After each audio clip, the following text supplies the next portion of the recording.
and I'm the director of the Center for Advanced Study in Behavioral Sciences, which is where you are, in case you didn't know.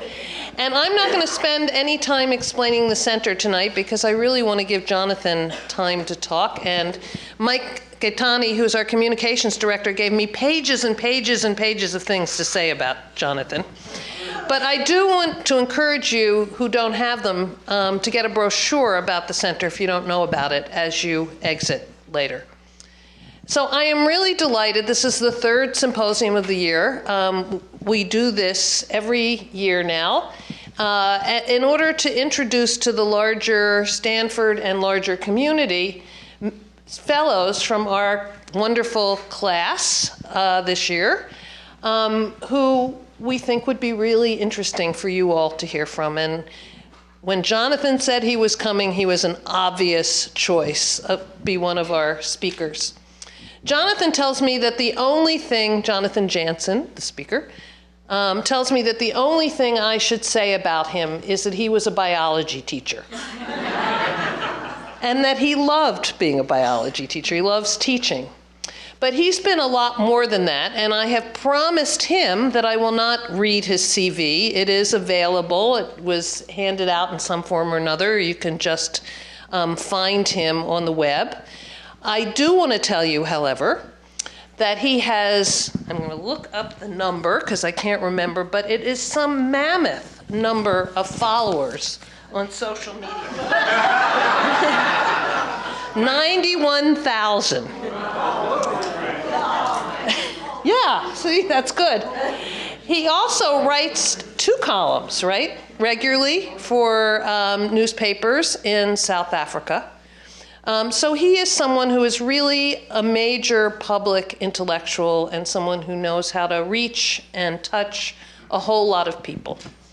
One of the things that's most important about his recent history, and one of the reasons we were able to get him here, is because he has just finished his time as the chancellor, is that the vice chancellor of the University of the Free State. Did I get that right? I'm not looking at my notes. There it is. I did get that right.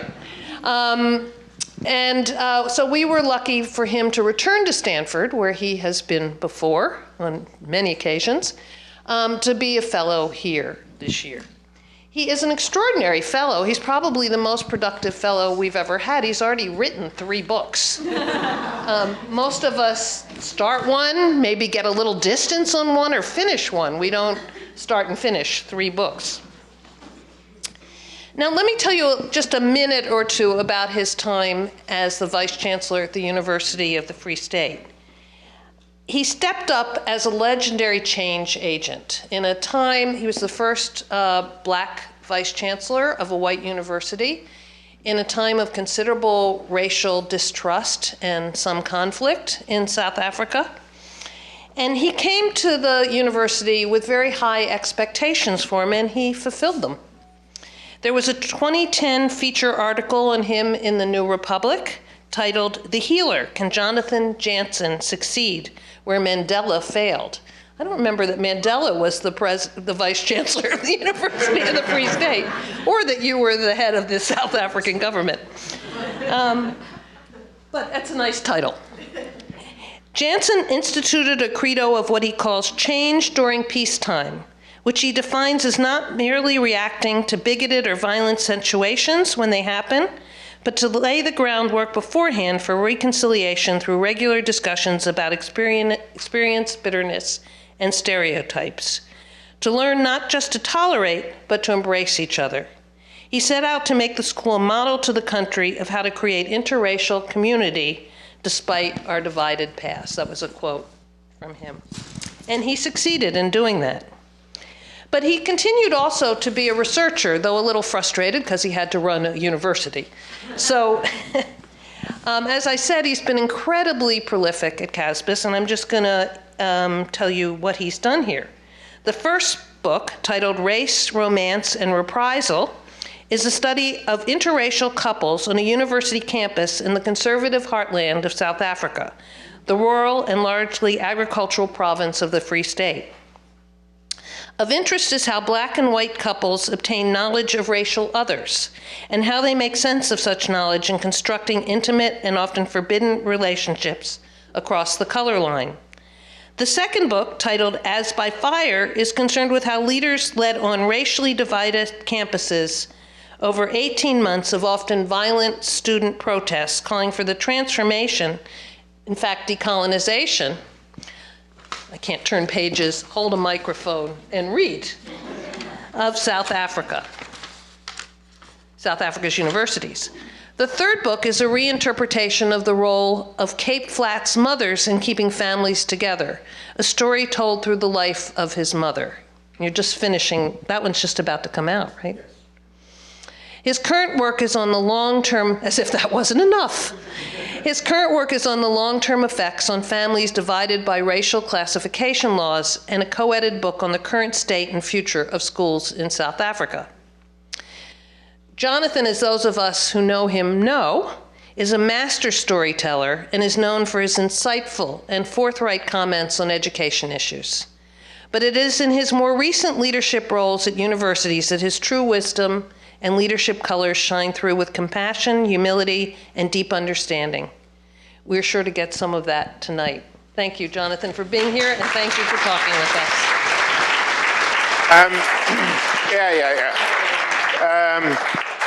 Please cut that out. I don't think, I think there's a word in the English language for that. It's called hyperbole. You were very... Does not apply to me. No, not at all. Very kind. It's very reassuring to hear that, because since I've been here, the other fellows have told me that my only contribution to the center has been the speed bumps. The first African fellow, and they put up speed bumps, you know, and so on and so forth. Margaret reassures me that those were intellectual speed bumps. Anyway, good to have you here. The title of my talk is Loving and Blacking. What the hell? I mean, who comes up, you know? But I chose this title because it refers to two couples who intrigue me. And thanks, Ravi. And the first couple you probably know. You know who this is, Antonio. Sorry, this is going to be very interactive. If you want to hear big words like epistemology and stuff, you're in the wrong room, okay? We're just going to keep this interactive. You're going to do a lot of the talking and so on and so forth, because I'm not prepared. Yeah, you know who these guys are? Yeah. Tell us about it.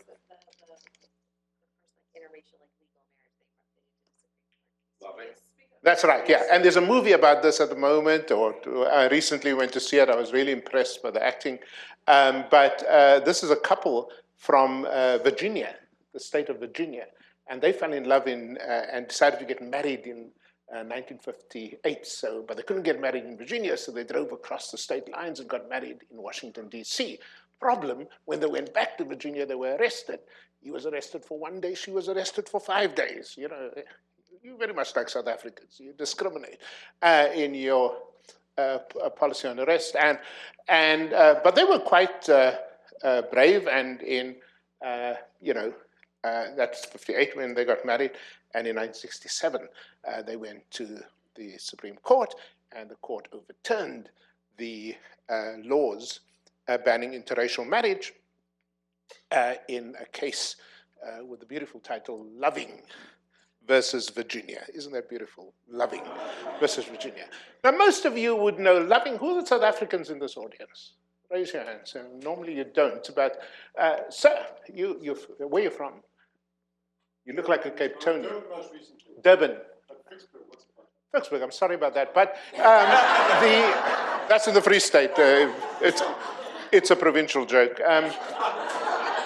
Do you know about the Blacking family? Anybody here know about the Blacking family? So this is a family that around the same time, 1969, Professor Blacking was a professor of ethnomusicology at Wits University in Johannesburg. And he made the mistake of falling in love with an Indian South African, Dr. Desai, who was the head of hematology at a hospital in Roodepoort. And they coming out of court. And so the reason you don't see this closeness that you see after the court ruling here is because just being close was enough to get you arrested. So the judge the magistrate rather, found them guilty.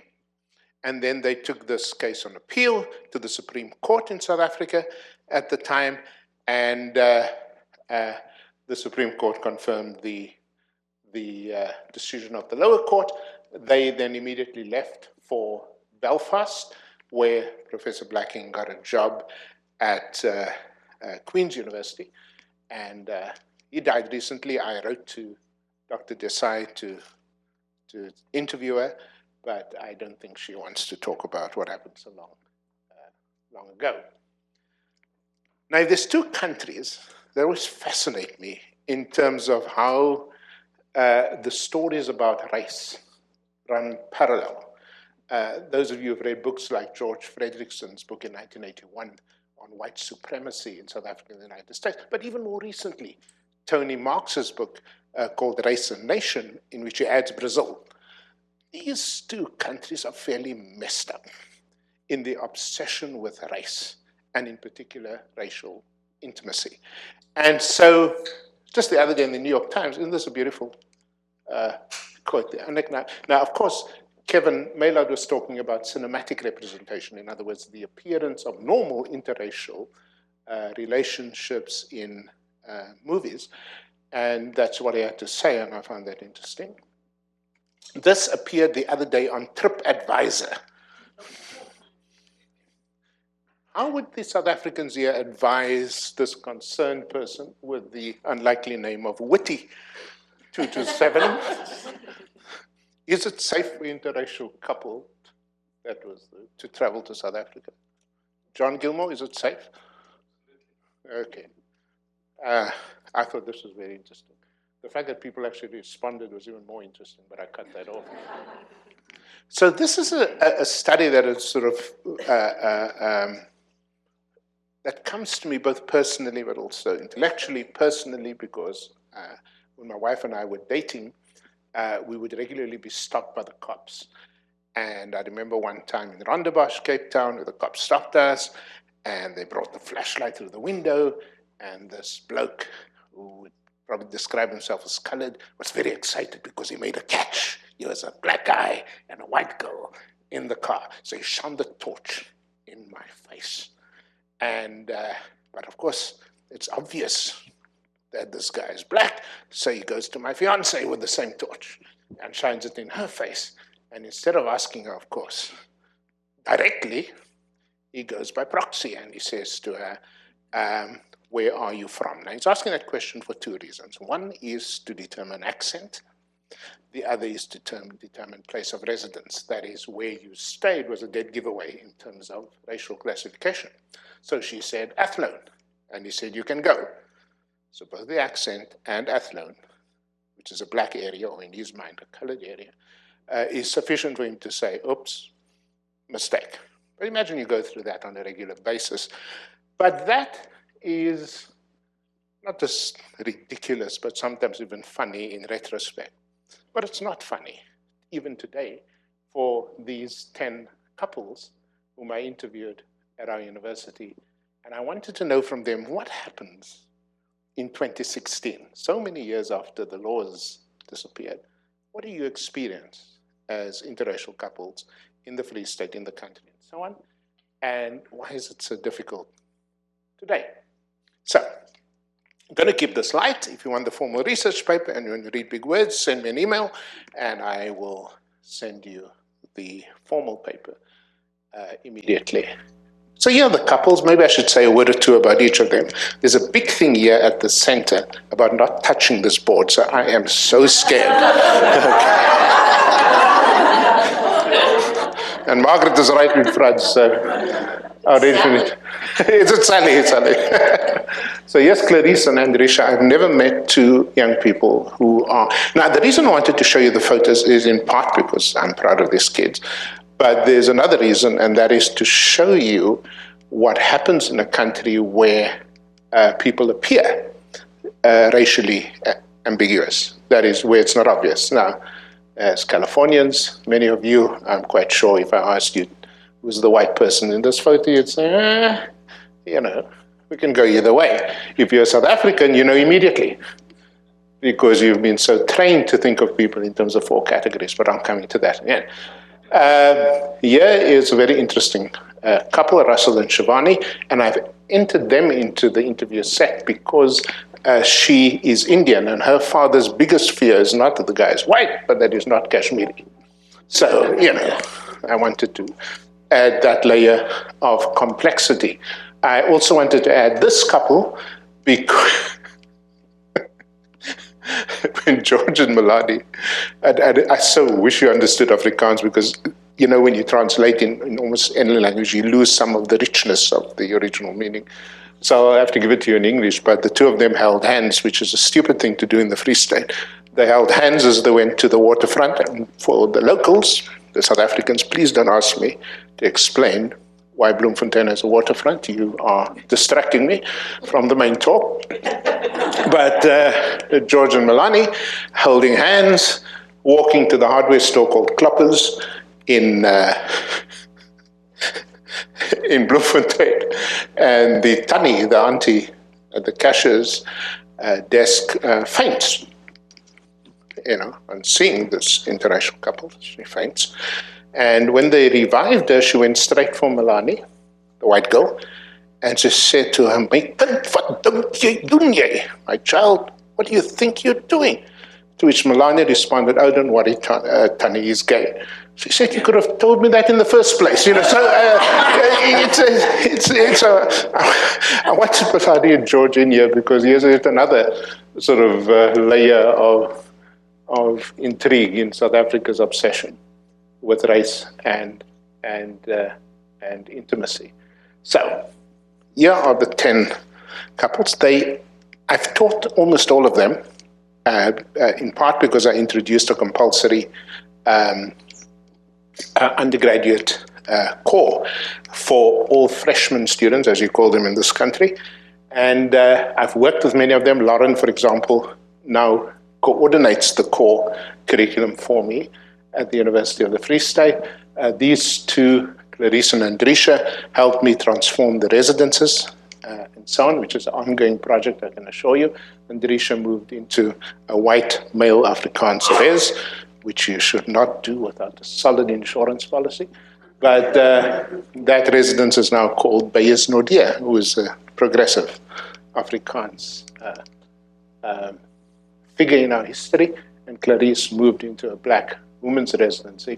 So all of them, I have a relationship with them, and so it was easy to say to them, come and sit with me for a couple of hours, I'd like to talk to you.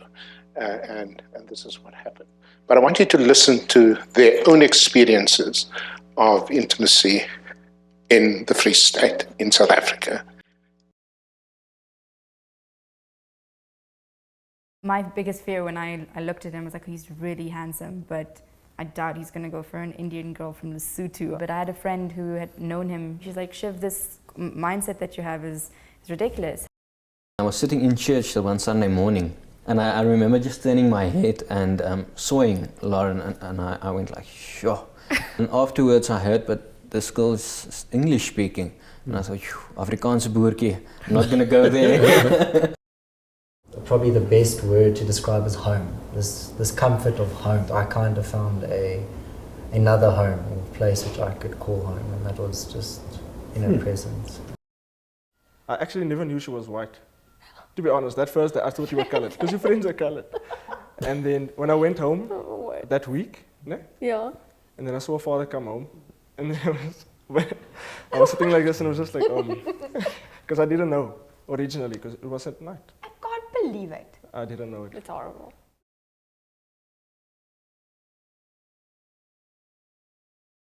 I never really got taught, you could say, to see color. Being a single child, I actually bonded with a family, and they're Nigerian. Basically, they were my brothers and sisters. My parents left India 20 years back. So their mindset is still 20 years back in India, like the arranged marriages, caste systems, education is number one before anything else, and family of the son, the person you want to marry is the more important than actually the boy.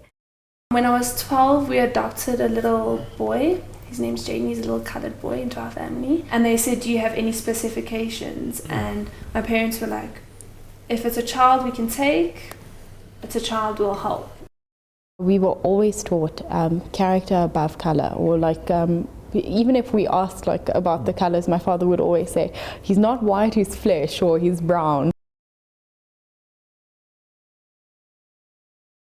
High school was very mixed, which was very different for me. In my previous school, we were only coloured and black kids, so I really liked that because I was suddenly open to a diversity in which I felt represented as well.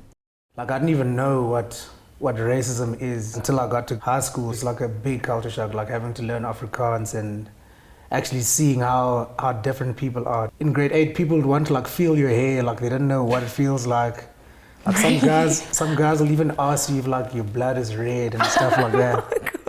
There were groups still in high school that would be white friends and only black friends, but then there would be the mixed groups as well. And I wouldn't say it was violent tension, but you could see that sometimes you would be looked at like, what are you doing with that guy? The primary school I went to, the kids in the school were all also coloured and blacks, as well as the teachers. I transferred to a primary school that was predominantly white again, so it was from the one extreme to sort of the other extreme. It was a whole new experience for me, almost like starting school again.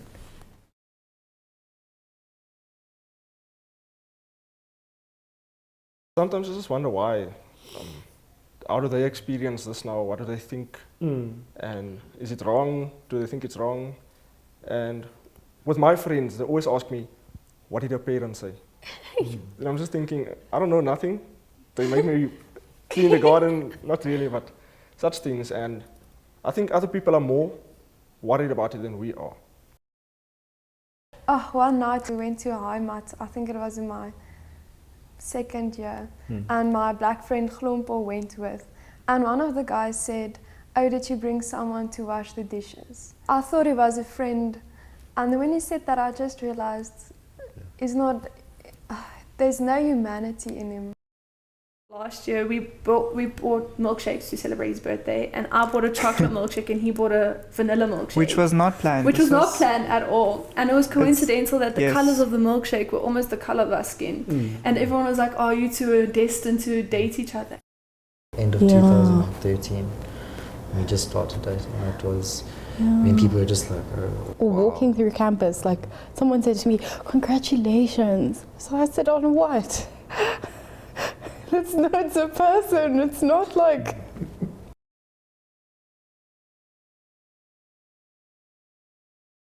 This isn't my first interracial relationship. I think for me, I always knew, okay, there's always going to be trouble. We were walking down the aisle in Pick and Pay. Yes. And this lady, this white lady, turned into the other end of the aisle. And she said to her daughter, her little daughter, she was like, oh, we need sugar. She saw the two of us holding hands looking at the sugar, and she was like, oh, never mind. And she turned and she walked out the aisle. We weren't embarrassed about it, but it was kind of like a shock, like what makes us different to any other couple. We had a meeting at work, and one of the women said to me, so what are you going to tick on the birth certificate? And I don't know this woman from a bar of soap. And I just said, it's none of your business, firstly. And then she's like, if the child comes out looking white with blonde hair, how are you going to explain that because you've ticked coloured? I think I called Nick and I was in tears afterwards. We've had it also before in a bank where we turned the corner and the lady dropped her bag. She actually dropped her handbag. Like as we were in the cashiers, and as we turned, she was carrying her bag and she was looking for something, and she looked up and she saw us like we had our arms length, and she literally went, oh! And she dropped her bag and everything. Yeah. And we looked at each other. At that point was when it actually started becoming funny for us. Yeah, we burst out laughing. We were like, you know what? We're waiting for the day when someone looks at us and faints.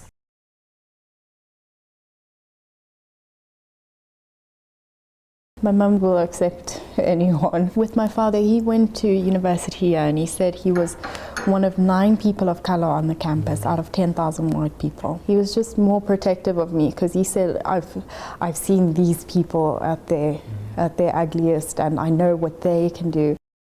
Maybe my grandparents, like when I brought Ashley, they weren't mad about it. They were just scared. They were just like, oh, what did their parents say? Aren't they angry at her or something like that? They were just worried. How long have you guys been going out? 2.5 years.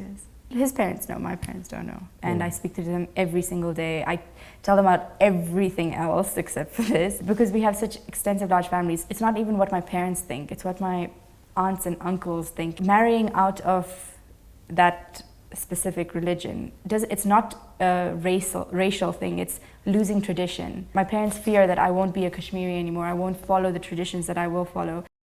I don't think it really sunk in, but then she realized, oh, he said I'm dating a girl of color. Well, then she was just like, oh, well, luckily she's not black. It's not. That was just her first reaction. My mom the main thing she says is that she wants us to be happy. So she doesn't really care about who it is, it's just about happiness. Before I continue, let me just do two things quickly. One is, there is a tradition that I'd like to uphold from my country, and that is whenever you speak and your former teachers are in the audience, you thank them. So I'm sorry I didn't do that at the beginning, but I see Hans Weiler here, Joel Samoff. I know Martin Carney was going to come. He's normally late. But to my teachers, thank you very much, and thank you. You still teach me, and I'm very honored that you came here tonight. What did you see? What did you feel? What did you think? What did you fear? What went through your mind? Anybody? Yes, ma'am. Well, my parents were Irish Catholic and Russian Jews, and they were ostracized by both sets of families in the 1930s. And when my father was thinking of moving to California, which he didn't do, it was because Irish and Jews need not apply. In America, you could rent apartments if you were either Irish or Jewish. Yeah. So they decided to live halfway between. So it's not just color band, it's cultural. Yes, and do you know something? That's a very interesting point. At the turn of the previous century, mixed race would refer to English versus Afrikaans. And on the birth certificates of some white folk, mixed, I mean, scared the hell out of them when they discovered this, but mixed often meant your father was Italian, your mother was. So you're right, there were other kinds of meanings as well. Anybody else? Anything here strike you as odd? Anything familiar? Now, by the way, I also want this to be, I'm so sorry about this, but I'm a preacher's son, as I told my colleagues here the other day. So I also want some personal impact. Okay, so I want you to do some reflection, and not to say how weird is South Africa, but what about my own country? But I want to go further and sort of say, how about you? So all of you look decent and polite and open-hearted and generous, but let me ask you. Be honest now. Most of you are white, so I'm going to play this trick. If your daughter came home with a guy who was black, biracial, and Mexican, would you be happy with the relationship? Could you put up your hand if this was okay? And sorry, keep your hands up. I left out one detail, and a Trump supporter. So those hands go down very quickly.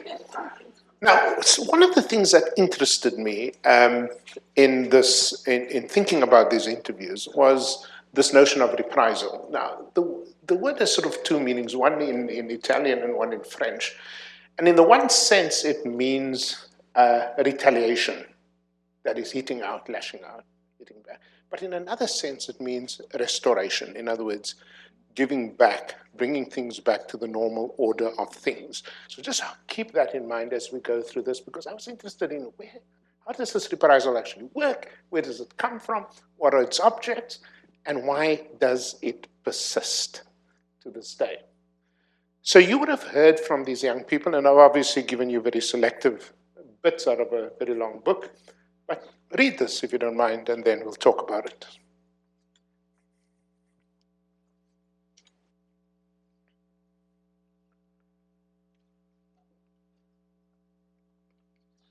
I'd like to acknowledge the artist of these little sketches, which is John Christie, who was a teacher in Oakland, brand new teacher. His father's here.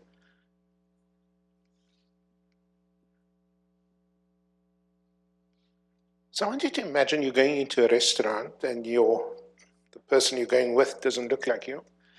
And people come over in an open area of the campus cafeteria, just to give you a sense of the layout, where hundreds of students walk past the tables every single day. And here's a group of people that you don't know, and they come and they just stare at you. Now think about that for a moment. What are they really doing? Well, of course, we know they're staring. But what is the purpose of staring? Intimidation, absolutely. And I want to come back to that in a second. The other thing they often experience was a snipe. Read this if you don't mind.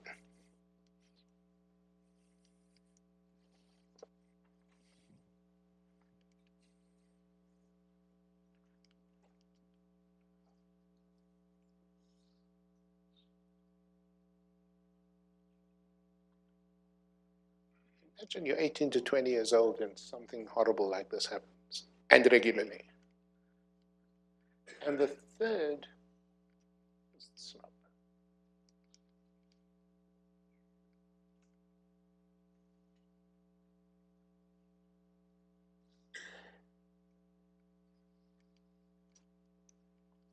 So here's 5 things I want to suggest to you about reprisal, and I'm very eager to hear from you on whether this makes any sense. The first thing I realized as I went through all these transcripts is that reprisal is in fact not simply the spontaneous act of a racist individual, that it's actually scripted behavior. Now, those of you who remember years ago, people in artificial intelligence used to talk about scripted knowledge, that is, the knowledge of how to behave in particular situations. So if you go to a restaurant, for example, even a kid would know this. They know what's going to happen according to the script.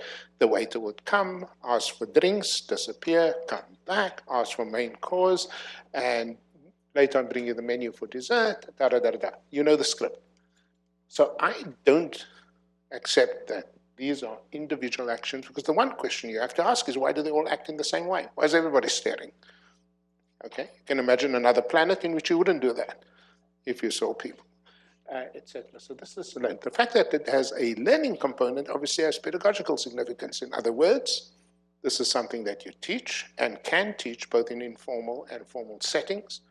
And so the little girl who's with the mother when this happens is learning about acceptable and non-acceptable relationships. This is a very powerful thing.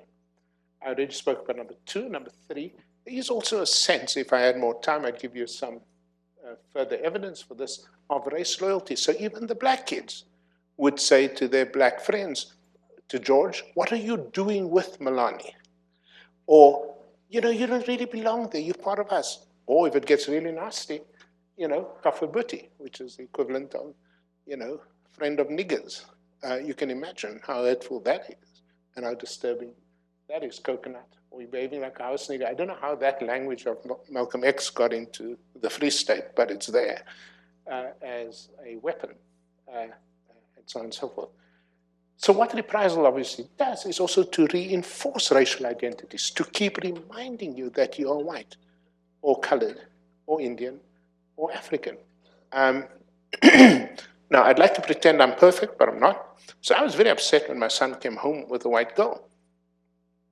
So I said, Mikhail, of all the beautiful women in Africa, you come home with a white kid. He said, Dad, you can no longer avoid meeting Catherine's parents. So we drove up to Pretoria to meet her parents. And it was very tense, you know, because, you know, I wanted to know, why is my son hanging out with a white girl? So he came over to me before dinner. He said, Dad, whatever you do, don't embarrass me. I said, son, have I ever embarrassed you? And of course, just rolled his eyes. So they came, and I thought I did the green stuff. There's a lot of this here at CASBS in California. I did the green stuff come by first, the salads.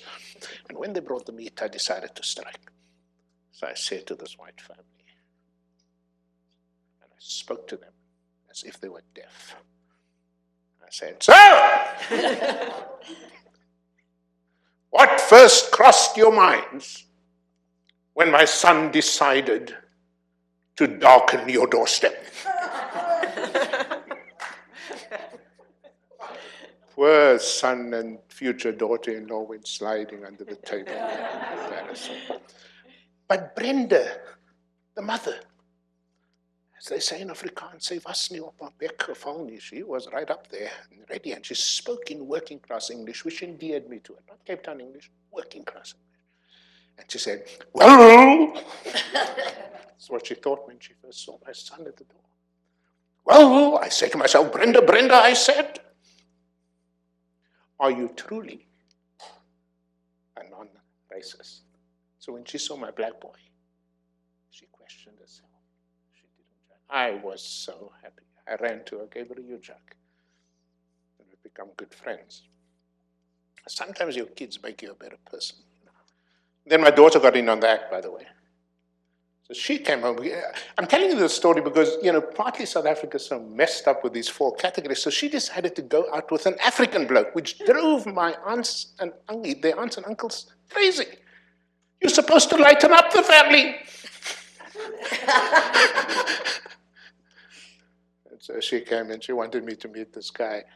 And he came in at 3 a.m. on a bus from Durban. I was so upset because I had to be up, you know, in my home. You don't come in at 3 a.m. to meet my daughter. So I was up, there you stood. And you know, my daughter was born here in Redwood City, California, and I remember the day she was born, I wrote down 10 questions that any man who would want to date my daughter would be answered. So I had him sit down at 3 in the morning, and I said, question number 1, criminal record?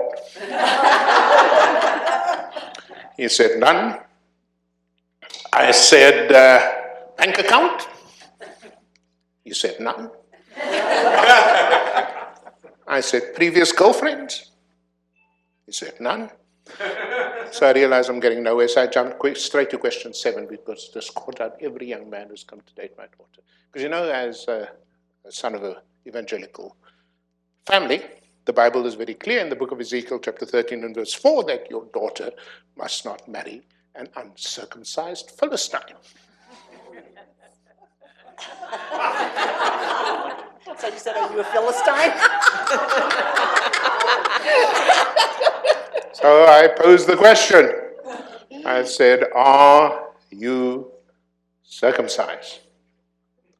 My daughter said yes. And I knew this is going nowhere. But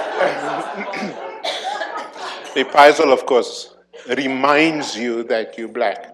African, colored, Indian, or white. And there's a whole lot of literature on that I find very interesting. But it's also a deterrent. So a lot of kids who come to see me when I was at the University of Durban, Westville, Hindu and Muslim kids, for example, African kids, at the University of Pretoria, at the University of the Free State, a lot of kids who come to see me would say to me, I'm really in love with this. Typically white girls, I'm really in love with Sipho. Mommy, pa gaan my doodmaak. My dad is... Yes. Okay. My dad is going to kill me. Now, I've always wondered why a white kid wanting to go out with a black person would mention the dad as the killer. Now, the mums aren't innocent in this, but that's another lecture some other time. But the fear of what could happen if you step out is learned much earlier in life, like with the kid in the aisle at Pick and Pay while they were looking for sugar and so on. So it is a deterrent both in this country, and there's a lot of work on this and so on and so forth. Now, why does it persist? And I'm moving towards closure here. Why is it that these kids who were born, 2 decades after apartheid, why are they living with this incredible stress in their lives when it comes and hurt and so on when it comes to interracial intimacies? I put it all down to this picture. Remember the Blacking family? The guy peering through the window is Magistrate de Wet. And Magistrate de Wet wants to know whether Constable Smith, who was on trap duty with 4 other policemen outside this house in Parktown, Johannesburg, in Swansea Road, whether whether you could, from a crouching position, see what was happening in the bedroom. And so one of the guys was in a tree to get an angle on the bedroom. Another had his ear against the ventilator to listen for amorous sounds and creaking beds.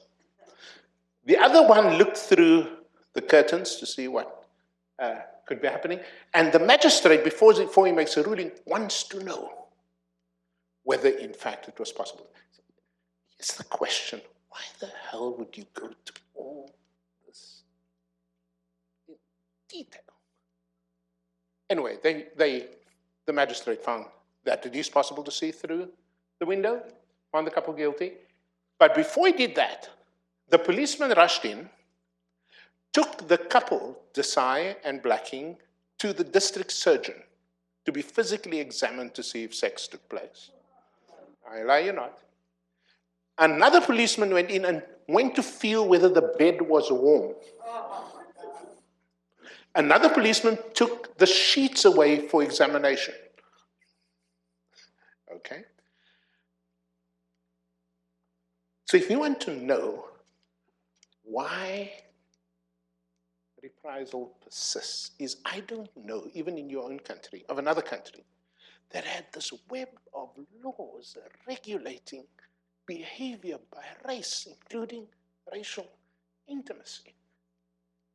In this other book that I'm doing, I'm astounded by the use of impimpi, of informers, to go and see whether, in fact, within the family, there was black and white members.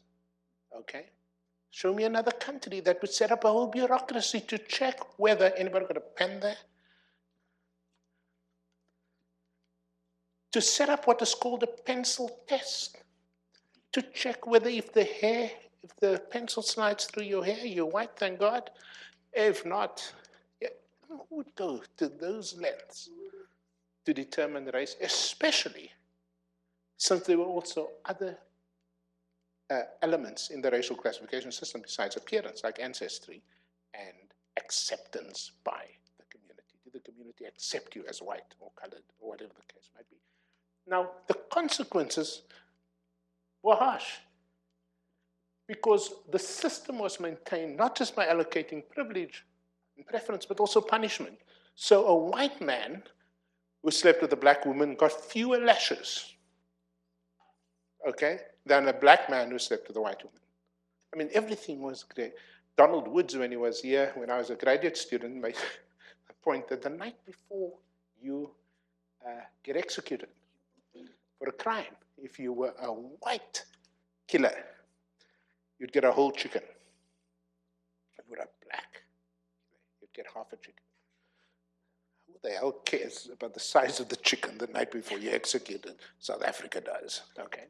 And so it is easy to understand how with this web of laws and this punctilious attention to little things about race and racial preference, that those things are still very deeply embedded in the way people make choices and so on. It doesn't help that even to this day, only about 20% of our schools are integrated. The rest of the schools are either black, or in particular, in the case of the white Afrikaans schools, white. Now, that's going to be very difficult if you're trying to bring people together. And then the thing that drives me absolutely nuts is that whether you're applying to university or for a job or in the census that comes around every 2 years or 5 years, you are supposed to indicate white, Indian, colored, African. Why? If you fought against this stuff, why do you keep it? Why do you keep reminding people? Okay? So it's very, very difficult to change over that. But here's the main take home for the evening, is that social mores now does the work that legislation no longer does, or, if you push me into a corner, I would make the case no longer needs to do. Okay? And there's some interesting work by social historians like Jonathan Islop, who shows that the reason the Mixed Marriages Act happened so late in the history of apartheid compared to the other race laws was because the arguments made by the liberals in Parliament and in the courts was, don't worry about making laws against mixed marriages. There's enough of a stigma associated with that in the broader society. It will take care of itself. It will take care of itself. Why do these 10 couples risk harassment and hate and so on and so forth? What enables them to do that? Okay? The first thing you discover, the longer you talk to them, is that all of them came out of homes in which the parents kept telling them, you're okay if you are friends with or date people who don't look like you. So over and over again, this comes through, okay? Now this is, of course, countercultural in many ways because the society is telling them the exact opposite. The fact that, as you saw with Andrisha, as you saw with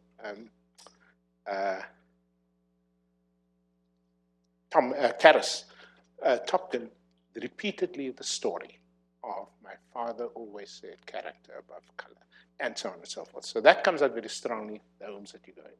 Then the high school you attended. So when I do workshops with parents in South Africa, particularly non-African parents, I say to them, I can predict whether your kid is going to have problems with race at university, depending on who comes over to your home on a Friday night for a braai or a barbecue.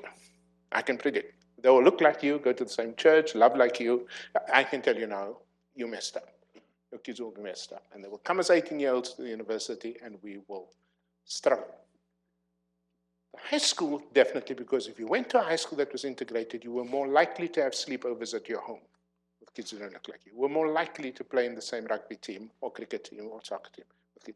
All of those contact relationships would be built up in school. If you didn't, big problem. And then, of course, where you grew up. Now, you won't know this unless I tell you, but almost every kid in the 10 couple story, almost everyone came from Kimberley, which is not far away, but is light years away in terms of race relations compared to Bloemfontein and so on. And I always said the reason Bloemfontein never really had a interracial culture is there are no jazz clubs and there are no brothels. My students say I need to get out a bit more, but I will.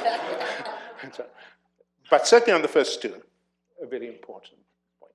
So yes, how do you go about doing change? And this is very important for those of us who work with families, with churches and mosques, synagogues, schools and universities. How do you change this stuff? Well, you can't change it, of course, one couple at a time. I mean, forget it. What you really do need to do is change the institutions that produce these behaviors.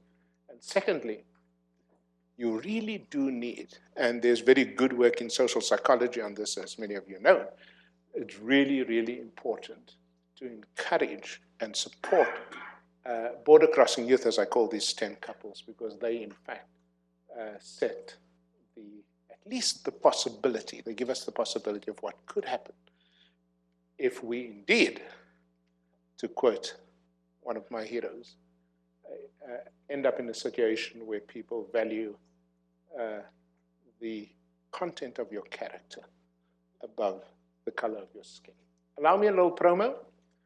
On the 1st to the 5th of May, a Madagascan-born but South African resident, Miora Rajanari, will be coming to Stanford for the 1st to the 5th of May, and she is doing a very interesting exhibition on interracial dating in post-apartheid South Africa. So I'm sure we have all your addresses and so on. I'll work with Margaret's team to make sure we get you a formal invitation.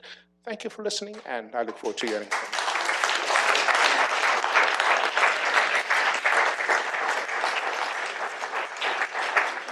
Thank you, Jonathan. We have time for about 10 or 15 minutes worth of questions, and I will pass the mic over.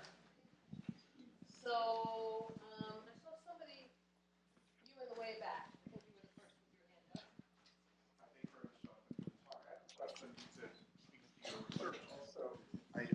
Only a little bit of knowledge of South Africa these days. Thanks very much. I'm curious. The findings you're giving us are really powerful for contemporary young people. Do you have a sense of the arc over the recent history of South Africa? Are these kinds of, and the point you made at the end, that the kind of local family norms, social experience really reinforces what laws have tried to change. Is that intensified in the last 5 or 7 years? Was there a period over the arc of the last 30 years that might have changed? Are you seeing now a kind of a resurgence or a re-intensifying of that kind of identity? I'm curious. I know your data don't speak to this per se, but I'm curious from your own experience if there. There's a couple, one at WITS and one at WITS University and one at UCT, that in fact did studies on changes over time, but also changes within different age groups.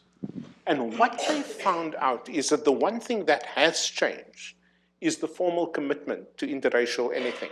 So when you interview people across these age bands, they would say to you, I have no problem with my child attending, attending a school with a black kid, or, I have no problem with interracial relationships. Until the question is, would you allow your daughter to, and then the whole story changes. So there's a huge difference. Now, this wouldn't have happened even, people would have said no on both counts 10, 15 years ago, as you know. But now there's this sort of pretense that we're okay with it until it hits home. And then, of course, the whole thing changes. And that I found very interesting. So I'll follow the tradition here of standing. So two parallels. It's interesting to consider the comparison with the United States. So one way to get the comparison is to go see Get Out, if you haven't seen it yet, the film, which is a... this is a horror movie, right? No. Yes, it's comedy horror. Oh. I actually hate horror movies. This is comic horror.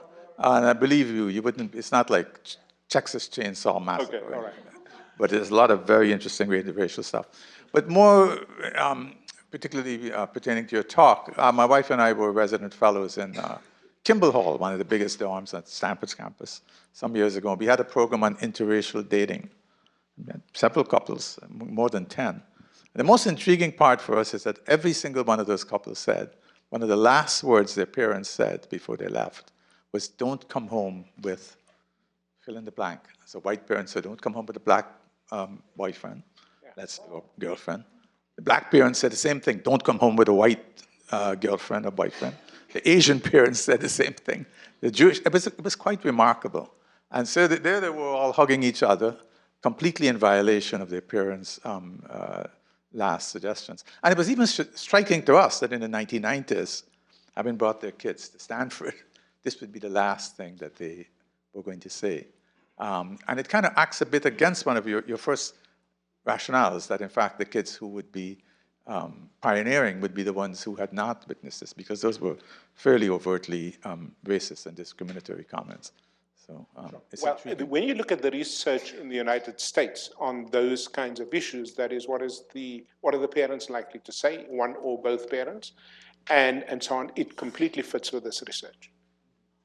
And I'll be very happy to share with you those chapters. But it was striking to me that homes mattered and schools mattered, also in the US and so on. And that also, another factor, is that black parents were less likely to have a problem than white parents with interracial relationships.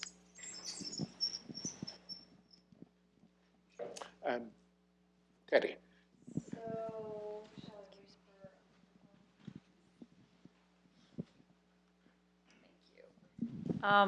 Thank you for this talk, Jonathan. So as I think you know, I'm both the product of an interracial marriage and in an interracial marriage. And something that really struck me listening to these young couples talk is that it was as if race existed only in the people observing them and not in the dynamic between them.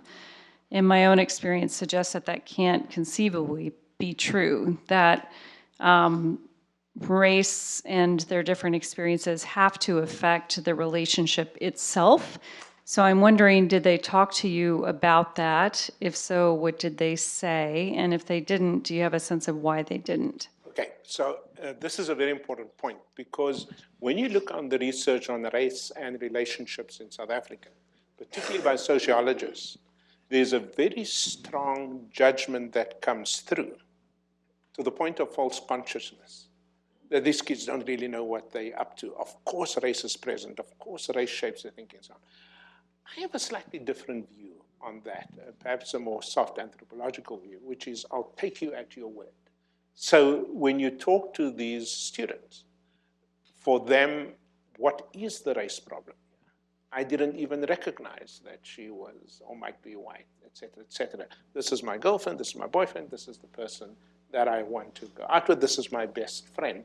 So in their minds, rightly or wrongly, okay, there's a very strong sense of, yes, we understand racism. Yes, we understand the structures that perpetuate it. But for us, okay, so one of the questions that came up at CIES, the Comparative Education Conference a couple of weeks ago, where Joel was a respondent to some of my students' papers and mine, was the notion, the question of, do they see themselves as activists? They don't. They see themselves as having a relationship. Just leave us alone. We just want to get on with it. So here's a very interesting point. At what point do you as the researcher make a judgment about their levels of race consciousness, et cetera, versus sort of saying, which is more my point of view, is I want to hear how you see the world. And I say, now there's a whole lot of students at our university who do critical race theory who would have them for breakfast, okay, on what they're saying here. It wasn't important to me, but I get what you're saying.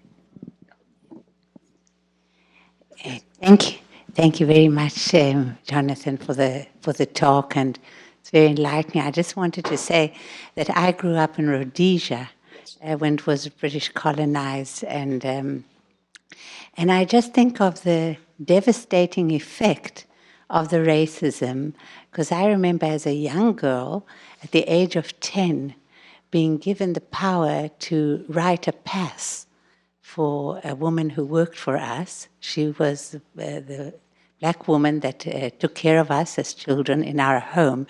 And I was permitted at that age to write a pass in order for her to be able to go from one part of the city to the other and be able to return to our home. And I just think about that racism that was instilled in us from all places, that you went to schools where you did not see black children in school. I always wondered where they were. Where were the children of the people who worked for us and all that? And now that I am when I came to California, and I have done a lot of work on how to eliminate the racism that was instilled in us.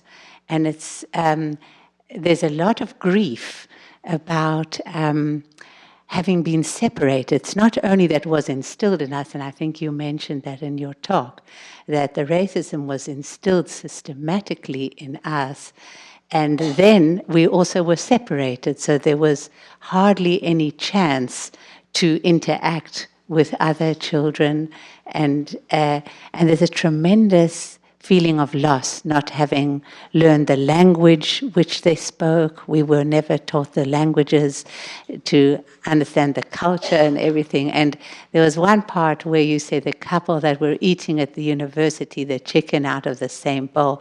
And I remember when my children were born, and we had a black lady who was in our home who also helped, and how they would love to go and eat with her with the hands, the sadza, and dipped in the gravy. The sadza was the cornmeal. And sorry, there's no question. I just want to thank you very much. You're very welcome. Thank you. I think we have time for just one more question, and then we have to break.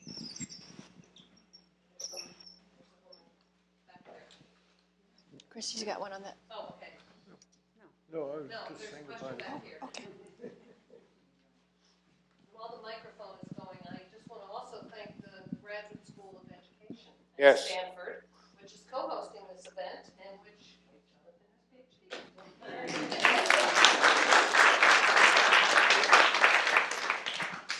I wanted to comment on that question from the front about how can they possibly think they don't carry some of this with them.